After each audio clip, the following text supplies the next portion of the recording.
Welcome to The Explainer. Today, we are diving into a story that honestly sounds like it's straight out of a thriller. We're talking about a multi-trillion-dollar missile shield, a brand new foreign policy doctrine, and a surprise move for the world's largest island. So, let's get into it and break down how the US is making a bold new play for Greenland. Now, this whole story really exploded in early 2026, but, the ambition behind it, that's been around for years. This quote from 2022 really tells you a lot.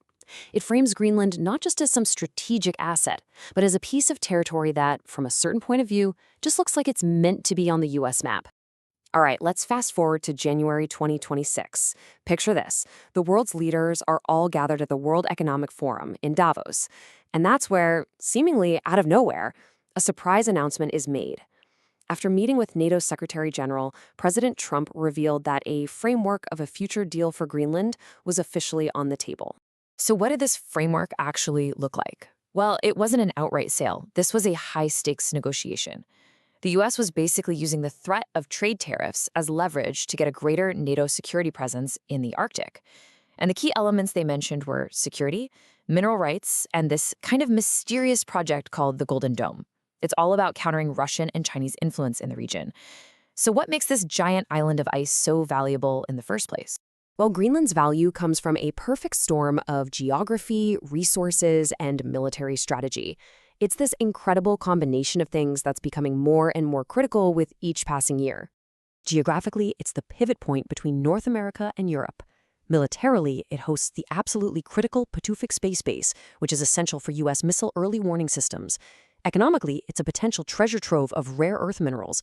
And as the planet warms, melting ice is opening up brand new shipping lanes, making the island more strategic than ever before. This value is a key piece of a much broader and way more assertive American foreign policy vision. And this new push for influence is all driven by an ideology that's been nicknamed the Don Roe Doctrine. You can think of it as the political playbook that justifies this renewed focus on America's backyard, a backyard that apparently now stretches all the way to the Arctic. So what exactly is the Don Roe Doctrine? Well, think of it like this. Take the historic Monroe Doctrine, the one that warned European powers to stay out of the Americas, and update it for the 21st century. The goal now is to assert American dominance and push back against rivals like China and Russia throughout the entire Western Hemisphere, from the southern tip of Argentina all the way to the North Pole. And while the original Monroe Doctrine was really about preventing new colonization, this Don Roe Doctrine is way more assertive. It's been used to justify direct action to exclude modern rivals. The term itself, fun fact, famously started on the cover of the New York Post before the administration itself just kind of adopted it. So this doctrine provides the why for the Greenland push, but the ultimate prize is linked to a massive technological hack. And this, my friends, brings us to the real centerpiece of the U.S. strategy, the Golden Dome.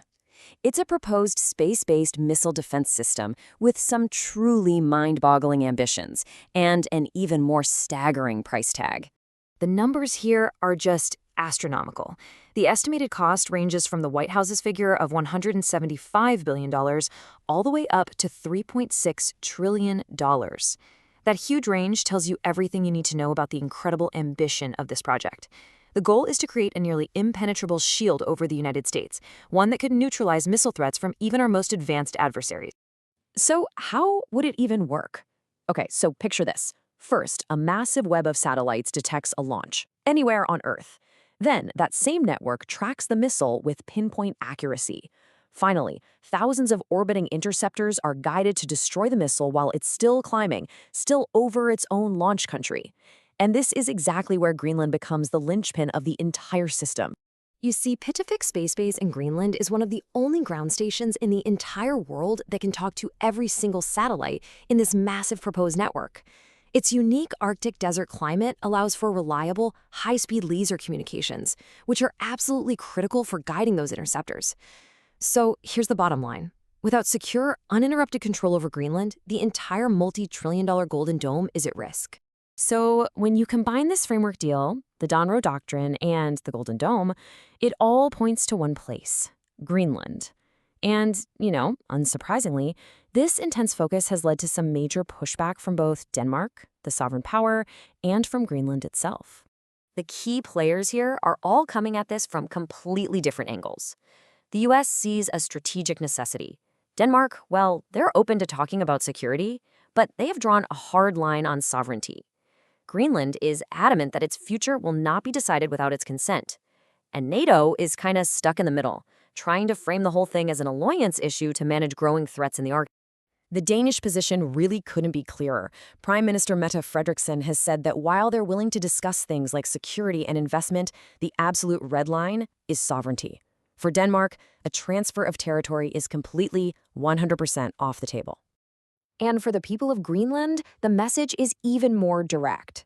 They are standing firm on the principle of nothing about us without us. They see any negotiation that bypasses them as a fundamental violation of their right to decide their own future. And that leaves us with a really crucial question. Is this intense U.S. focus on Greenland the start of a bold new era in foreign policy? Or is it a high-stakes gamble that could end up fracturing old and important alliances? This isn't just about one island. It's about the future of sovereignty, international law, and global security in an age of renewed great power competition.